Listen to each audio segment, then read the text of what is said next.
We also have a lot of myths about grief, like you should, it's been, I don't know, 30 days, 3 months, whatever, get over it. You don't get over it. You move through it.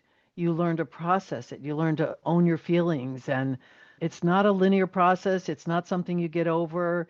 It's part of you. It's part of who you are. It's the essence of you. And when you learn to navigate it in a healthy way, it feels different. It doesn't feel quite as heavy. I'm not going to say there's not going to be heavy times. There are heavy times. Let's be Hmm. real in life.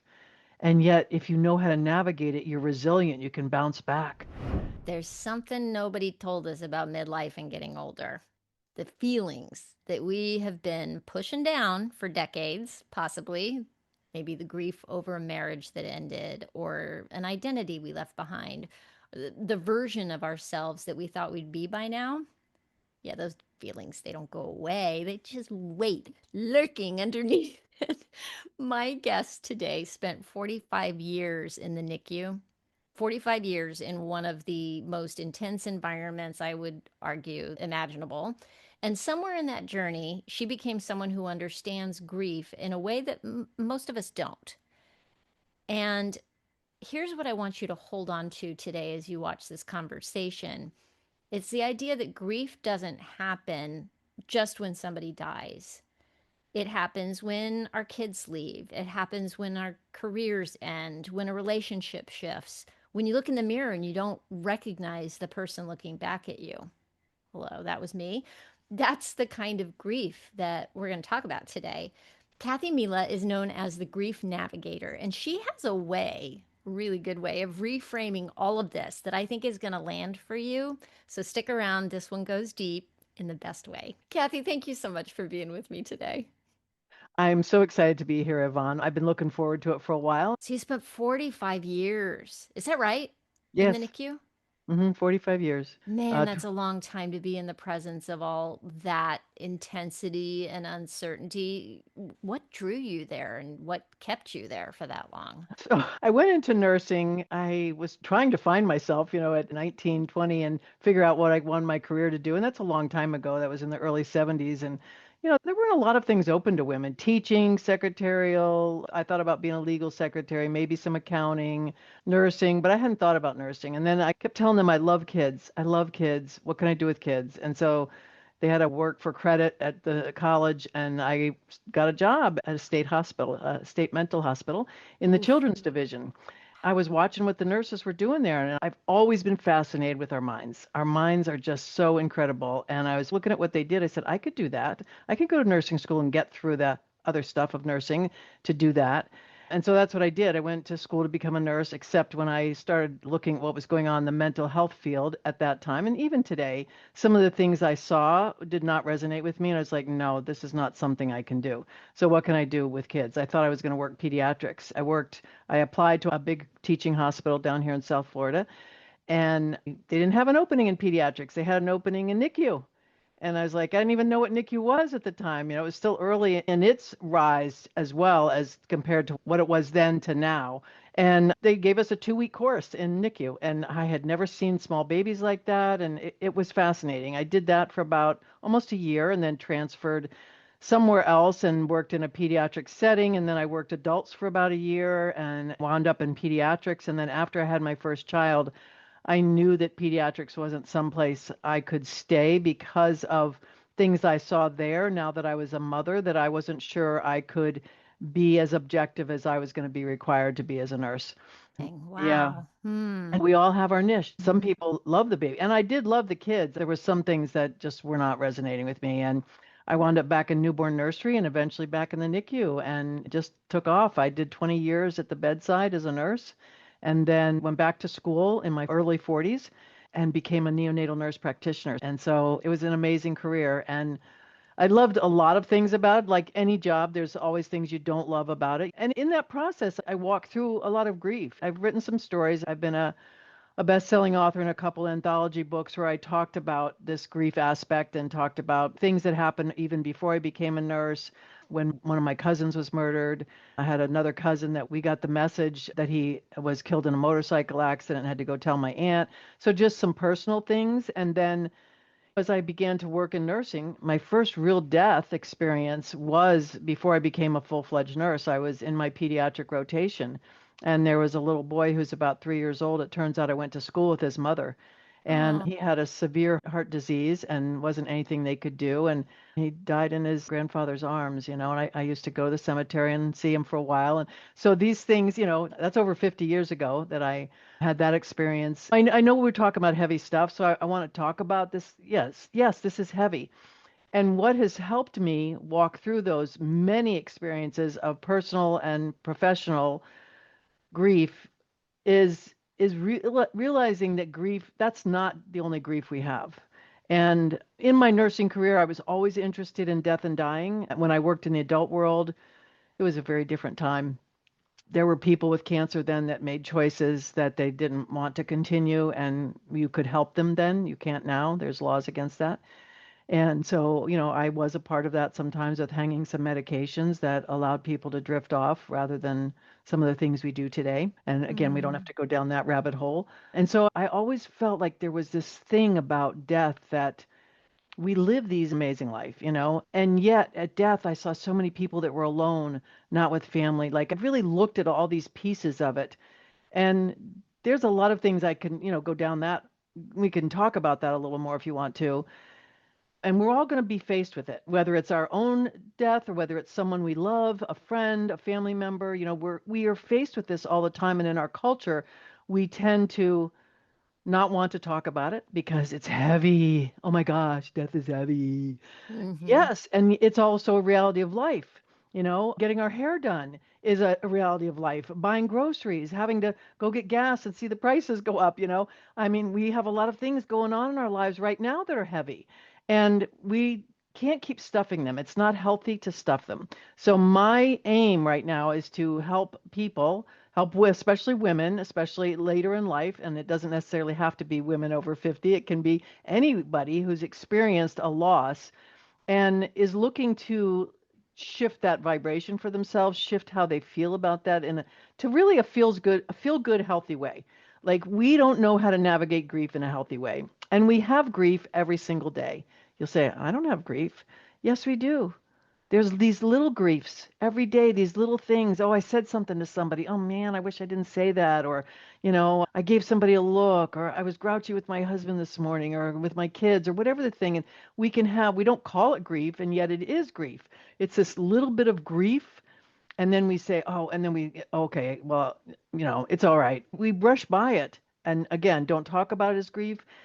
And we also don't allow ourselves to feel. We're not a society that's taught to feel. We stuff our feelings. I think it's time to talk about things, to bring things to light. Many of the groups you and I are in together, we talk about sometimes taboo subjects that not everybody wants to talk about.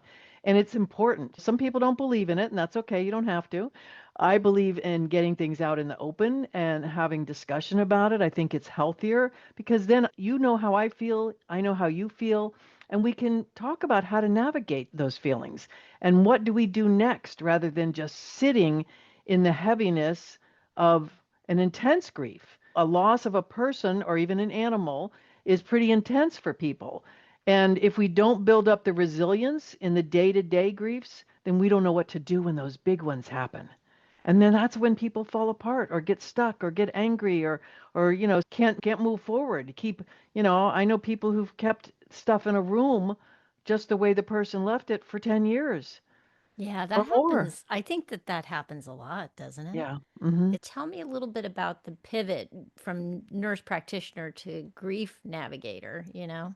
It's been a journey, and so I'll try and summarize it to as short as I can. Basically, I was still nursing and really didn't have any thoughts about retiring. I was a leader in my company, and I started taking some coaching classes that sort of opened my eyes. I also had a side hustle in a network marketing company, and they're all into the personal and professional growth. And so it started with that somebody invited me to this meeting. So in the meeting, this guy came out and he had these yellow glasses on. And Okay, he so for anybody who's listening to the podcast right now and doesn't have the visual, Kathy has on one of those gigantic pairs of glasses. They're like big, bright yellow clown glasses is about the best I can describe with huge Yeah. lenses on them. Those are hilarious. Okay. And so Yeah. as he talked about this, he found somebody in the audience with a white shirt, and he said to somebody, "What is that person's white? What is that? What's the color of that shirt?" And the one person's going white, and he goes, "No, it's yellow." And so, like they could have had an argument because I see white, I see yellow, and he said it's as easy as this. Take off the sunglasses and see a different perspective. And so Hmm. he could take off the sunglasses and see that he was only seeing yellow because he was only looking through that limited perspective. Yeah. And that blew me away. And so I worked with this company that I went through all their training and then became a coach through the word coach. It's a very overused word right now and has a lot of a lot of connotations to it. And yet, that's what I wanted to do. I've been coaching my whole life when I look at it and raising kids. As a leader in nursing, I've always been a leader. I was in charge from the first time I had a nursing job. In the first NICU, you could work before you had your license, and they put me in charge. I'm like, okay. So I've always had that sort of You leadership kind of ability. have that vibe, Kathy. You I kind of do. have the I in do. charge vibe. I can take charge. I didn't realize it was so natural to you that it happened from such a young age. That's Did. fantastic. And I even love as a that. kid, every time I was in a club, I had some kind of title or something that I did. Anyways, that's again, it's natural to me. And I had to learn how to temper that. And when I started these classes, I had recently become a director for my company, for our group of practitioners. It started out as about 8 to 10 people. We grew it to 20, 22 people.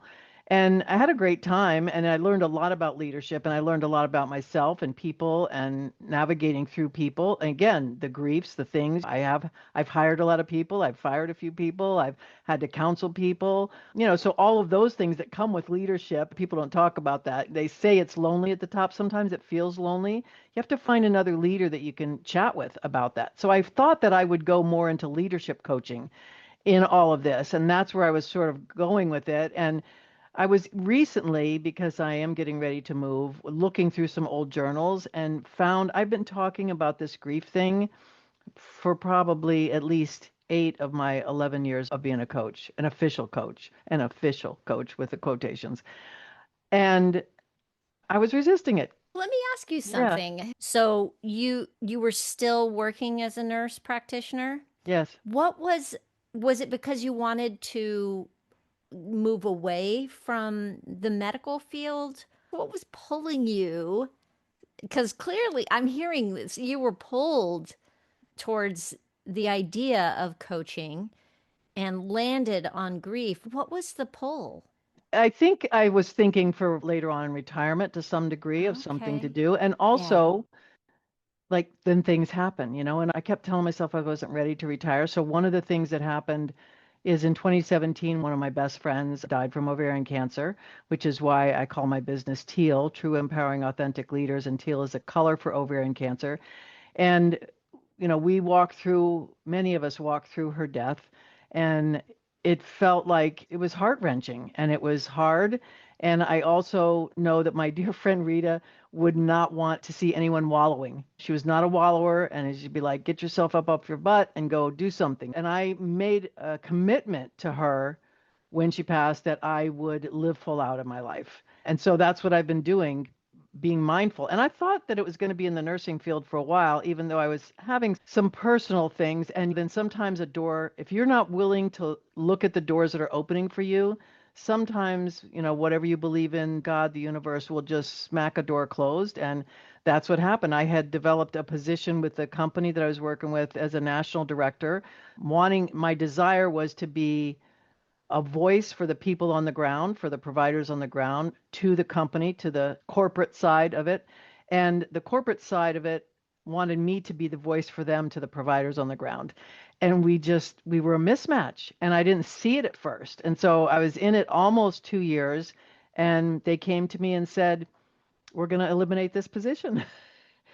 And I was like, oh, now what? And their comment was, after being with this company that had grown from a small, like mom and pop, a couple of the doctors I knew, to a, pretty big national company, they said, can work at any position that's open in the company as a nurse practitioner.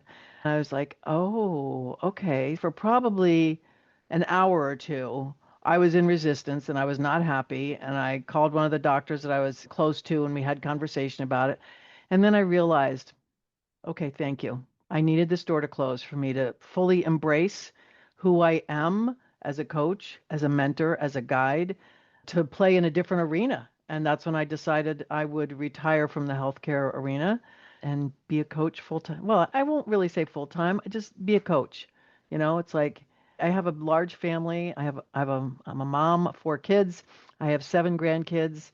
The youngest is almost 16, the oldest is 30, so that's a broad range of grandkids and 2 great grandkids. So I'm very involved with Wow. my family, and I think it's important to find that balance in life. I've had a way of maintaining the balance to some degree when I was working, yet not always. I was a little bit of a workaholic and began to just uncover things about myself, which helped lead me to really to stop resisting the grief thing because it feels so heavy, grief, and like look at it and talk about the reality of it. This is really the heart of what I wanted to talk about with you. There is grief everywhere in life. I feel it all the time, honestly. And I was in an empty nest, but now I'm not anymore. My younger one sprung back in. But I grieved him leaving for a year before he left. So I was like pre-grieving. And, I did lose a really dear friend recently and just all too soon, and it's so interesting. In my 30s, I grieved leaving behind my theater career, but I was joyfully becoming a mother at that point. I loved being a mom, but once I realized I didn't want to be in theater anymore, it was weird. It was a loss of identity because that was all I had ever wanted. And so then I spent several years just kind of going, okay, I love being a mom, but that's not all I am. So what else? What's next? Who am I? What am I going to be when I grow up? And so I think there was definite grief. I can just Yeah. point in my own life to a bunch of things. I love that you're giving those examples because, again, I think there's a difference between sorrow and grief. Sorrow is sadness, and that, of course, we have with different things. I mean, when I got divorced, I was extremely sad for a long time, and then I turned that sadness into anger. Then I was angry for a long time. So we think that grief only shows up as sorrow and sadness and crying or whatever we think happens when someone dies. And that's not what grief is. Grief is it's a feeling of loss. And it can be a loss of your child. And of course, you want your child to go off and start a life of their own. And Yeah. yet they're leaving you. I'm watching 2 of my daughters go through that now. And my daughter that lives here said to me yesterday about her oldest, who just turned 19 and is in her first year of college, still living at home. And she said, she's here, but she's not here. And Mm, she goes, and I'm feeling it. I said, of course you are. She goes, I don't know how you did that with 4 people.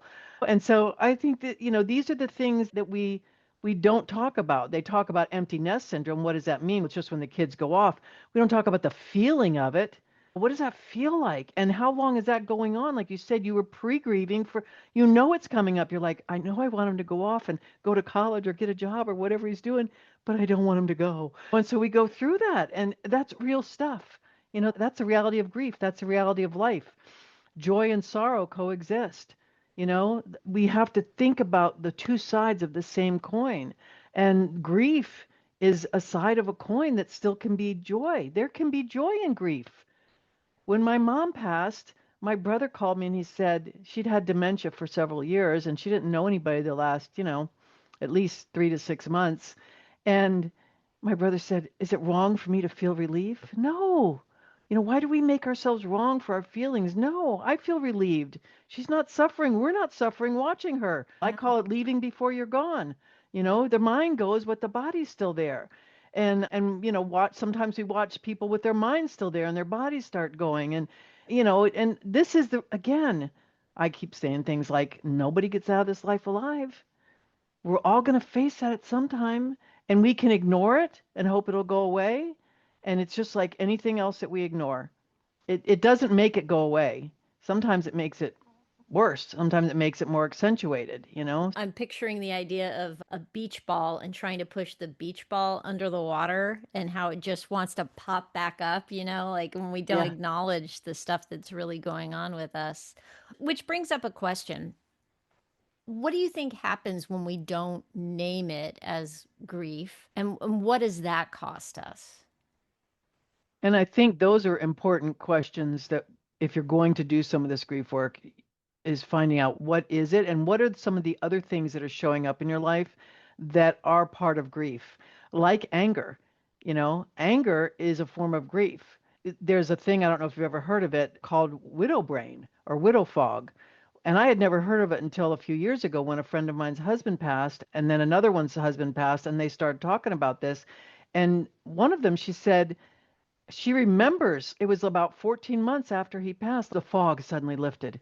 She was just walking around, sort of in a fog, like she couldn't think clearly. She wasn't engaged in life. And so, what are the things that are happening in your life? Are you angry all the time? Are you walking around in a fog? Are you overwhelmed? Are you frustrated? Are you feeling like you're stuck? You know, all those feelings are really some form of grief. You've lost something and you maybe don't know even what it is.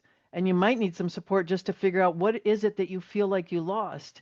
And what happens, this is one of my teachings, which I want to share with you. I call it the disempowering 3 R's, and it's resentment, resistance, revenge. And we as human beings can feel resentful about something and go into resistance about it and be vengeful right away. And sometimes revenge, we all, oh, I'm not vengeful. Well, it might not be, well, I'm not talking to her. I'm not going to call her back, or I'm going to wait for him to apologize. That's revenge. And we quickly go into that like you're resentful because somebody said something to you. I absolutely don't think of myself as a revengeful person, but you know what? I'll take myself far away from somebody Yeah. in that way. And I never thought about it as revenge before. And revenge may not be towards the other person. We can do revenge towards ourselves sometimes. Sometimes we do things that cut ourselves off. Mhm. And so if you notice that you're starting to be in that, it's a Can I ask cascade. interrupt and just ask a Yeah. question? Because if I don't, how do you know when I heard myself say that I'll pull myself back from somebody or I won't? Is that drawing a boundary, like a healthy boundary, or is that revenge? And how do you tell the difference? You know what I mean? Like, I think there's got to be healthy moments where you're like, you Yes. know what? I am going to pull myself back from that relationship for a little bit. And that can be healthy. That can be Yes. actually a good choice for both of you, Yeah. right? But how would you define whether or not you're It's actually, a practice. That's what I'll say. It's a practice. And it comes down to learning to listen, to check in with yourself. Like, how does that make me feel? Well, I'm mm, not going to talk to my husband. Well, where am I coming from with that? I'm not going to talk to you tonight. I'm going to wait for you to apologize. Versus, you know what? I'm feeling a little hurt, and I'm going to take a moment and maybe go out with my friends or go take a bubble bath or whatever the thing is, and I'm gonna step away from that for a few minutes so I can connect with me and see how I feel and how I want to navigate, handle that situation, manage that situation, whatever words you say. So it really comes down to tapping into your own feelings, and we yeah. aren't taught that. We don't know how to do that. Oh my gosh, we just aren't taught it at all. It is something that I am trying to learn how to do and trying to learn how to not only recognize the feeling, but not immediately try to push it away when I recognize it as being a bad feeling. I'm putting it in quotes, a bad feeling, because those have space. There's a reason, right? It's information, right? Yes. And I think that's something else we do in our society, our culture, in the world, is we like to label everything good, bad, right, or wrong. Mm-hmm. That's a good thing, that's a bad thing, that's right, that's wrong. Very clear, you know, no gray areas. Yet that gets us into that either or mindset, that hardness and not tapping into our feelings. Like it's okay to pause and breathe. It's okay to think something through. It's okay to feel. Do you have any kind of a process, let's say, for recognizing feelings, being with those feelings? Is that something that's part of your system? Yes, and I try and tailor it to the person because how we can begin to navigate tapping into our own feelings. Sometimes we have to go through the process of observing other people, and maybe it's feeling a little in judgment, which, it can be. That's we're judging all the time anyways. Yeah. But noticing other people, noticing like, oh, that person's really angry, or that person seems like they're frustrated. What are they feeling? And then, like, well, when have I felt frustrated? So it's when I talk about these things, I can talk about simple things like the 3 R's: resentment, resistance, revenge, and shifting that to what I call the empowering 3 R's. And that sounds really simple. Ooh, what are the empowering 3 R's? Reflect, respond, rejoice. Oh, And okay. those sound so simple. Yeah. And we have to understand it may sound simple, but implementing it is not always as easy and simple as we think, because we've got layers of junk. Well, again, we were talking about the good, bad, right, or wrong. We tend to label everything in those things. And can we relax that a little bit? Can I Yeah. stop telling myself that, well, I'm sad today. That's bad. I got to get up. I got to do things. No. You know what? I'm feeling sad today. I wonder why. Maybe just explore it a little bit. Why am I feeling sad? So yesterday I felt like a moment.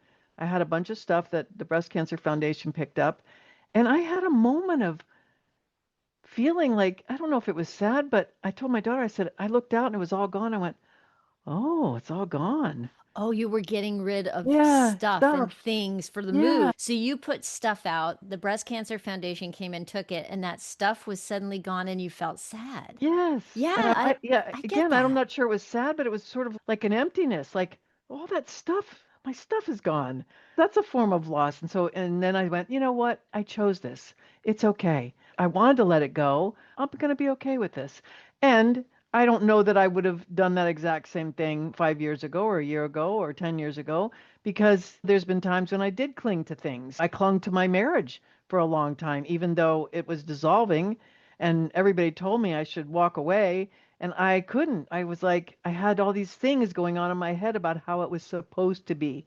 So the other things we do to ourselves is coulda, woulda, shoulda, supposed to, have to. I have to do these chores today. Really, you get to. Yeah. Again, it's shifting language. And people go, oh, it sounds so simple. It does sound simple. I've also been doing this for 12 years now. It And is a practice, you're right. yeah, I'm thinking about that whole chores thing. And so when I get up in the morning, I'm there clearing the dishes, putting things away. And there are some mornings when I'm like, "Ugh," I don't want to do it.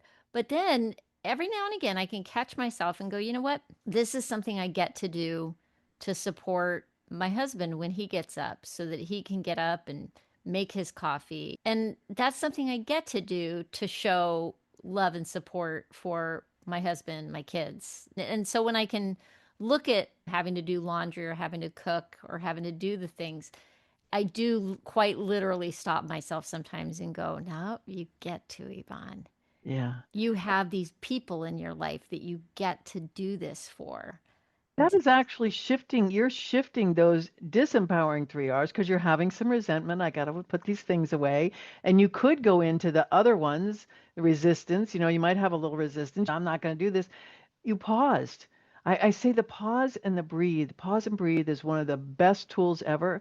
Pause before you say anything, before you do anything. Pause and breathe and say, what is it I really need or want right now? And you're like, and you shifted it. That's empowering. You reflected, you responded, and you got to rejoice because you got to do that. Even though people go, well, that's crazy. You get to put the dishes away. No, like think about the difference in the feeling of when, it's a drudgery to do that versus I get to. Yeah, and that's why it's called a practice because it doesn't, I don't always figure that out in the moment. You know what I mean? I saw something that it instantly got my attention. I think you're going to like this, Kathy. It was a reel, and I forget the actor's name, but he's being interviewed. And he said, you've got this thing, right? And it's called Yes, Thank You, that this guy uses. And the way it works is no matter what happens, his response is yes, thank you. And that sounds, again, it's one of those overly simplified things. And you can kind of go, come on. But I was like, you know what? I'm going to try it. I'm going to try this yes, thank you thing. I think one of the parallels he thought was, okay, you're sitting in an airport and your flight gets delayed and you're going to miss your connection. Yes, thank you. Like, thank you that we can fly these days and we can do a trip that used to take months by horse and carriage. Yes, thank you. You can always find something. Yeah. And when I try to put it in practice during the day, it is really transformative. It's crazy effective. Just by doing that little 3-word phrase, I'm able to kind of go, okay, what is the thank you for? What am I saying yes to? And I can find something. My brain goes to work. Yeah. Yes, we can always find things. It's just so fascinating. This is just a quick thing. I have been going through a lot of things. I had boxes, big bins for each of my children, four of them I've been carrying around for, I don't know, 30, 35 years, and finally decided to go through them with my kids and say what's in them. So my daughter looked through it with me, and we came upon a newspaper that was from the day she was born in 1979. And we're looking at it, and she goes, the headlines, they weren't nice headlines. Somebody was mugged, this has happened, like none of it was nice. And she goes, it's the same stuff, Mom. I said, I know. I said, we live in a cyclic world, and things were happening not good back then and things are happening not good now. And yet there were good things back then and there are good things now. Where are you putting your focus? I know right now in this world with all the junk going on, it sometimes is hard to find something good, to say thank you for a delay, thank you that someone changed an appointment on me, thank you for this, whatever, to be grateful. And yet, when you can stop and appreciate life a little bit, listen to the birds sing. I don't know, the sun is shining. Maybe there's snow on the ground. Instead of, snow on the ground, like, oh, can I see some beauty here for a moment? And you don't have to do it all day for hours a day. You don't have to be some happy pie in the sky person because that's not real. It's taking Right. those moments, pausing and breathing and saying, what's going right? In this moment, what can I find that's going right? That is one of the most powerful practices I can think of, really. I do have a burning question for you about grief in particular. I wonder, what does moving through grief actually look like? Like, not going around it, not resisting it, but moving through it. What does that look like? Well, I'll Somebody do try to that. describe a picture that I saw a long time ago, and it showed what we think grief looks like, and that we think it looks like a linear line that starts, maybe here on the left and goes straight up to, a good place. Okay. Hmm. That's what we think grief looks like. Then they show you what grief really is, and it's like a child's drawing, scribbling all over the page. And people don't want to hear that. They want a step by step process to get through the grief. And I honestly can't give you that because I can tell you my process and what I have done, and I'm not you. We each have our own unique design and how we're designed to navigate the grief, and as well as our own internal design, we have the world we've experienced. My experience of the world and your experience of the world has been totally different. You know that when, say, there's an accident and the police are interviewing five people and they get five different stories about what they saw. You're so right. There's no step by step process for life, for living, for building a business. You know what I mean? It's always, it depends, right? Yeah. So, how do you find your own way through? Like, what would be the first step? The first step to me is awareness. Change doesn't happen without awareness that there's something that doesn't feel right to us. Hmm. And once something doesn't feel right, then we have an awareness, even an awareness that I was going to move, like I literally, so this is an analogy. A month ago, I had not done anything in this apartment and I already made the decision I was going to move. And was several weeks into the decision and I had not started the process at all. I was sort of frozen with it. And it's like, what? And then sometimes it's finding that support. Who's going to support you? It can be family, it can be a friend, it's maybe professional support, maybe it's reading a book, maybe it's watching some videos. Like what resonates with you? And I'm grateful to my daughter who said, you want me to come over and I'll help you? Like, okay. And they stopped by one day and she says, I'm going to come over. And she looked around and I think it freaked her out because I hadn't done anything. And she came over the next week and I got all organized and I feel so much better. I just needed someone to sort of not tell me what to do, but guide me in that moment Hmm. and just be. It wasn't even guide. She wasn't guiding the happening there, the process. I was guiding it, but I knew physically I couldn't move all the things anymore like I used to, so I needed some muscle, and she was a muscle and my granddaughter was a muscle, and so it's like, okay, now I feel like I can get a handle on this. I talk about 5 A's. The first one is awareness. You have to know you want to change before you have to be Mm-hmm. aware of the change before you make a change. And Mm-hmm. then to me, the next thing is alignment. Am I in alignment with me? I definitely was out of alignment. Sometimes we don't know we're out of alignment until somebody helps us see we're out of alignment. And then somebody can point out, like, that doesn't seem to be working for you. Oh, yeah, I'm not in alignment with that. I got an alignment and then I could go on with it. So I see it as awareness, alignment, then taking action, which we took action that day, Mm-hmm. and then accountability. How are you being accountable to yourself or to someone else? And then assessment. The fifth one is assessment. And then you're in that circle all the time. What am I aware of today? What's my intention for today? And then I get in alignment, I take action, I'm accountable to myself for the action, or I'm accountable to somebody else, and then I assess the whole process again. It's a continual thing. So I see it as a loop. And then we need support.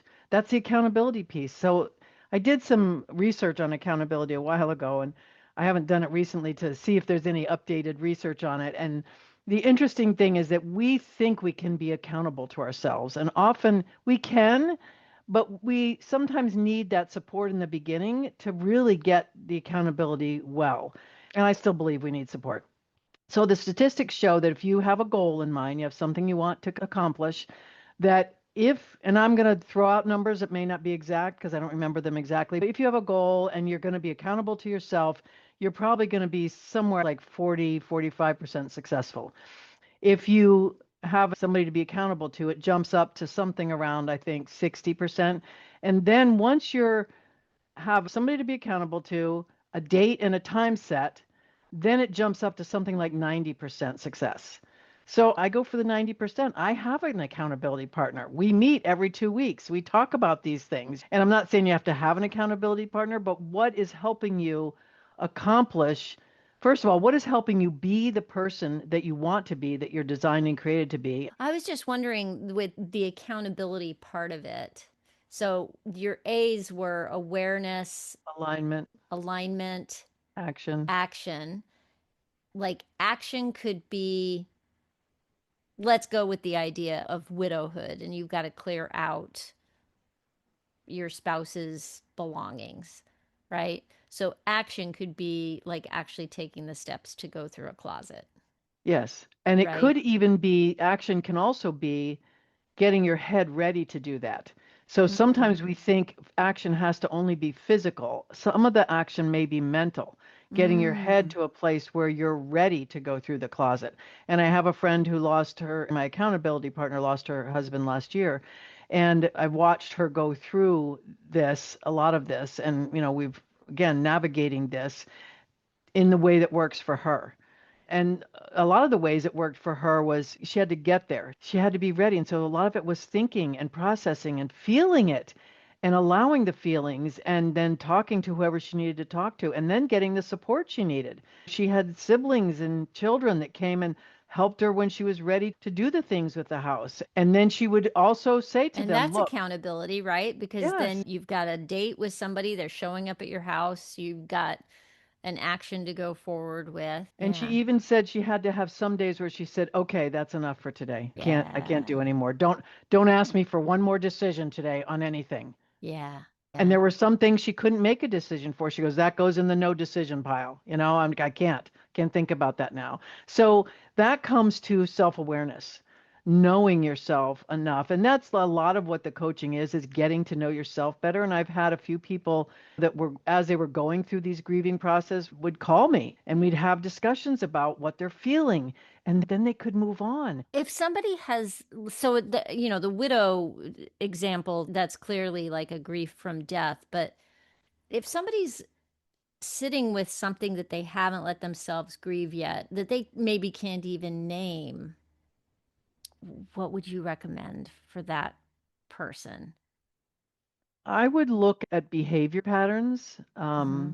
Sometimes you have to look at them in other people to see yourself, because the truth is that the things that we don't like in other people are often a mirror image of things we don't like in ourselves. Ooh, that hurts. Hmm. Ooh, no, don't hold that mirror up. I gotta tell you, I didn't like that mirror a lot. That mirror was held up for me a lot way back in the beginning and still gets held up for me. And I'm like, doggone it. I don't want that, see that mirror today. And so now I can laugh about it and go, "Oh, I see it. Okay, thank you." And then just allow it to be. And in the beginning, you can feel resentful and resistant about it. Like I spent a lot of time in resistance. That's why I talk about it. I know what it looks like. I know what it feels like. I can see it in other people. I even most of the time can see it myself now. I couldn't see it in myself then. I thought I was just standing up for myself, or whatever I thought, it's something. And it really is it really is doing some of that internal work of looking at what are your behavior patterns? Are you angry? Are you, sad all the time? Like what are you feeling? So we're back to awareness, Yeah, right? it is Yeah. awareness. And Yeah. and we don't always have to know the why. I like to put that out there too, because sometimes there so I like to do a mental health disclaimer because there are some mental health things where we do need to dig deep with somebody who's a professional to go into the why we're feeling these deep things, and that's different. I just want to be mindful to people that, if you're severely depressed or you're having some severe response to something, then get the professional help you need. We put a label on that like that's a bad thing. It's not. I've had counselors, I've had coaches, I've had all kinds of support.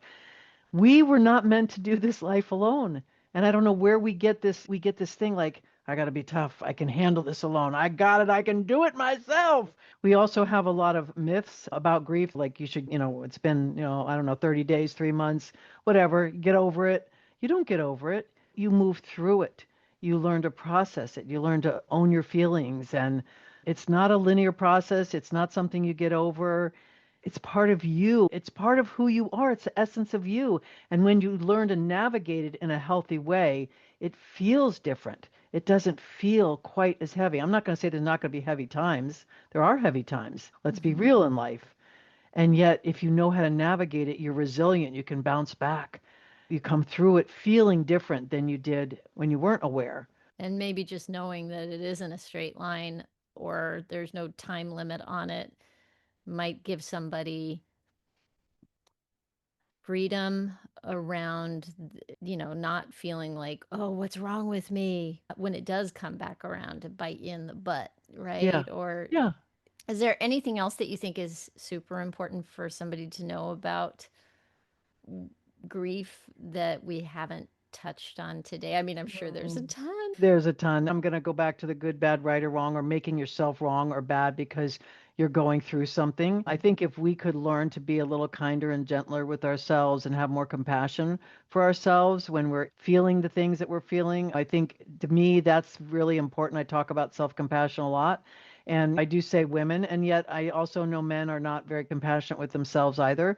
But it's societal, it's cultural. We look at a lot of cultures. There's a lot of guilt placed on people, a lot of shame, all these things that make us feel bad about who we are. People want us to conform to them, to this little block here. And that's not the way we are. We weren't made to conform, really. I know we have to conform to some degree to some things in society, and yet, in your daily life, are you sacrificing who you really are? Do you even know who you are? I'd like to explore that with people because you got to get to who are you, the essence of you. And when we don't learn how to navigate these minor things in life, then the big things come along and we're sunk. We don't know how to get back up. We have to develop that resilience. I think we think that resilience is something we're born with or not. That's not true. Resilience is something you develop, and you develop it over time by learning healthy ways to navigate these transitions in life. We think we should automatically know how to do this stuff. We should know how to walk through this. It's not true. We don't. And so find somebody that resonates with you that will help you walk through the things that you're walking through in life, whether it's a death or whether it's loss of identity, health issues, kids moving on, all those things. So, how can people find you after this conversation today? They can find me. The easiest way is my name, Kathy Mela, KathyMela.com is my website. I have a Live Full Out guide, which is my favorite thing to talk about living life like it's your first day. and living life like it's your last day. And so you can get that. You'll put the link, I know, in the show notes. And then also, if you want to book a call with me, a clarity call, I'd love to chat with you and see what's going on for you and where you're having these challenges in dealing with, the loss that you experience with the transitions of life.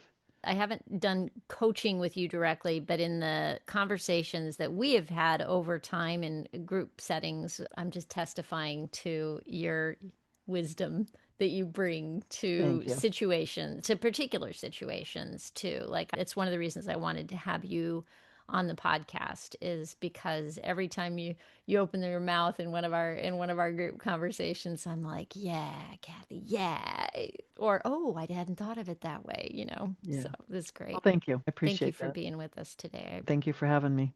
I love this conversation because I think so many of us have been walking around with grief that we maybe never named, grief over things that didn't end with a funeral or things that just shifted or slipped away or quietly stopped being part of our lives. That stuff creeps up on you. And there's something really freeing about calling it what it is. If this episode stirred up something for you, take a moment, maybe sit with it.